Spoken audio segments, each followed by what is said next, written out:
Hello students, NCERT गणित कक्षा 10वीं में आप सभी का स्वागत है। आज हम लोग प्रश्नावली 1.1 का प्रश्न क्रमांक 2 हल करेंगे। तो आइए सबसे पहले प्रश्न पढ़ लेते हैं। तो इसमें दिया है कि दर्शाइए कि कोई धनात्मक विषम पूर्णांक 6q+1 या 6q+3 या 6q+5 के रूप का होता है जहाँ q कोई पूर्णांक है। तो हमें ये सोल्व करना है, दर्शाना है कि कोई भी धनात्मक विषम पूर्णांक जो होता है वो 6q+1 या 6q+3 या 6q+5 के रूप का होता है। तो उदाहरण 2 में भी हमने इस तरह का प्रश्न सोल्व किया था जिसमें धनात्मक सम पूर्णांक, यहाँ तो विषम पूर्णांक है लेकिन वहाँ पास धनात्मक सम पूर्णांक को दर्शाना था। तो धनात्मक सम पूर्णांक वो होते हैं जिनमें 2 का जो है विभाजन 2 से भाग पूर्णतः विभाजित हो जाते हैं, और धनात्मक विषम पूर्णांक वो होंगे जो 3 से विभाजित नहीं होंगे। तो इसमें यही दर्शाना है कि 2 से विभाजित नहीं होंगे, तो इसमें यही दर्शाना है कि ये जो संख्याएं हैं ये 2 से विभाजित नहीं होंगे क्योंकि ये धनात्मक विषम पूर्णांक हैं। तो सबसे पहले हमें यहाँ पास मानना पड़ेगा कि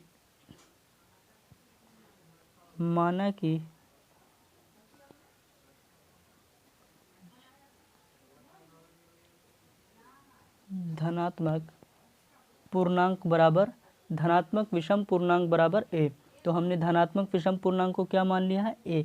तो यहाँ पास देखते हैं कि यहाँ जो हमारा भाजक है वो कितना है, 6 है, क्योंकि 6q+1 भाजक गुने भागफल +1। और वो जो पिछली बार क्वेश्चन सोल्व कर रहे थे तो उसमें भाजक जो था वो 2 था। आप जा कर के उदाहरण 2 देख सकते हैं। तो इसमें भाजक कितना है, तो इसमें भाजक जो है वो है 6। तो यदि हम यहाँ पास कोई धनात्मक विषम पूर्णांक a है और जो भाजक है 6 है, तो कोई भागफल q आएगा और इसका कोई शेषफल r आएगा। तो यहाँ पास हम जब यूक्लिड की विभाजन प्रमेयिका लगाते हैं तो होगा a बराबर कितना होगा, यानी कि धनात्मक विषम पूर्णांक बराबर होगा 6q, क्योंकि भाजक 6 है और भागफल है q प्लस r, 6q+r। तो यहाँ पास ये देखेंगे कि r का मान क्या होगा, तो r का जो मान होगा, जो शेषफल होगा, वो भाजक से हमेशा छोटा होता है।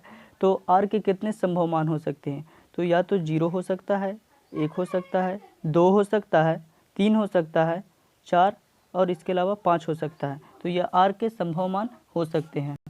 तो जैसे जैसे हम r के मान रखेंगे तो m का मान भी बदलता जाएगा। जैसे कि यदि हम a बराबर 6q+0 रखते हैं तो आएगा 6q। उसके बाद a बराबर 6q+1 रखेंगे तो भी अलग मान आ रहा है। फिर a बराबर 6q+2, r के मान यहाँ पास रखने से a का मान भी बदल रहा है। a बराबर 6q+3, 6q+4 और a बराबर 6q+5। तो r के कितने संभव मान हैं, तो r के संभव मान है 0, 1, 2, 3, 4, 5। तो r के जो संभव मान है यदि हम उसे प्रमेयिका में रख रहे हैं तो a का मान भी बदलता जा रहा है। फिर इसमें हमें देखना है कि किस में जो है 2 से पूर्णतः विभाजित हो रहा है, भाग जा रहा है। तो 6q जो है इसमें 2 से पूर्णतः विभाजित जाएगा। यदि इसे हम 2 से विभाजित करेंगे तो ये विभाजित हो जाएगा और यहाँ पास 3q आएगा। और फिर यहाँ पास 6q+2 है, ये भी 2 से विभाजित होगा क्योंकि ये सम संख्या है, तो ये भी 2 से विभाजित होगा। इसे हम अलग अलग करके देखते हैं, 6q+2 + 2 + 2, तो यहाँ 3 से और ये जा रहा है 1 से।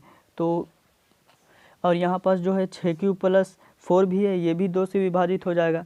लेकिन 6q+1 2 से विभाजित नहीं होगा, और क्योंकि ये विषम है, विषम संख्या है, विषम धनात्मक पूर्णांक है। 6q+3 भी विषम धनात्मक पूर्णांक है और 6q+5 भी विषम धनात्मक पूर्णांक है, क्योंकि इनमें 2 का गुणनखंड नहीं जा रहा है और इनमें जो है 2 का गुणनखंड है।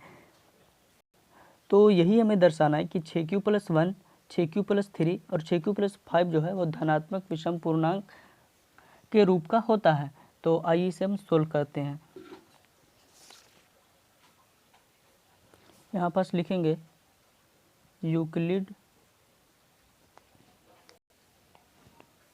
यूक्लिड विभाजन प्रमेयिका से क्या होगा, तो a बराबर 6q+r। तो यहाँ पास ये भाजक कितना था, 6 था, तो a बराबर 6q प्लस r।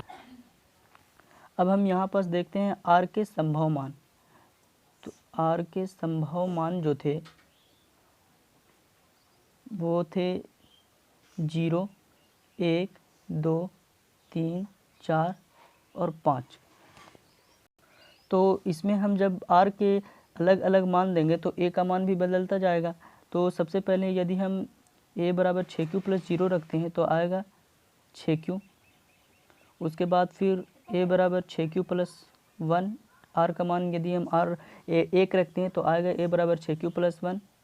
फिर a बराबर 6q प्लस 2, a बराबर 6q प्लस 3, a बराबर 6q प्लस 4 और a बराबर 6q प्लस 5। तो इसमें हम देखते हैं कि 6q और 6q प्लस 2, 6q प्लस 4 जो है वो धनात्मक सम पूर्णांक है क्योंकि ये 2 से विभाजित हो रही हैं। लेकिन वहीं 6q प्लस 1, 6q प्लस 3 और 6q प्लस 5 धनात्मक विषम पूर्णांक है क्योंकि ये 2 से विभाजित नहीं हो रही हैं। तो हम यहाँ पास लिखेंगे कि यहाँ 6q प्लस 2 और 6q प्लस 4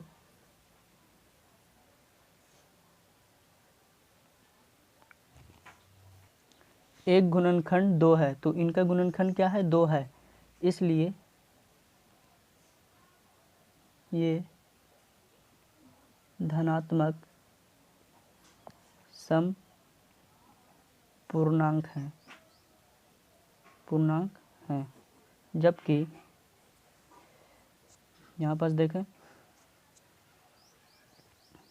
जबकि 6q प्लस 1, 6q प्लस 3 और 6q प्लस 5 का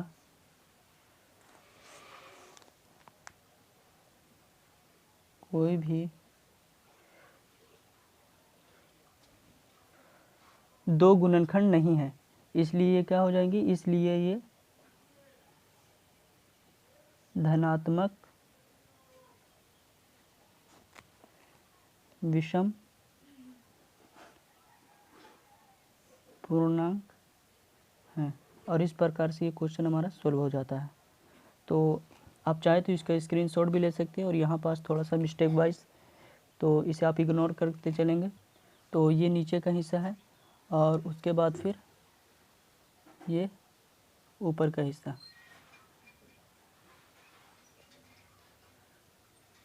तो तब तक के लिए मिलते हैं अगली वीडियो में। Thank you.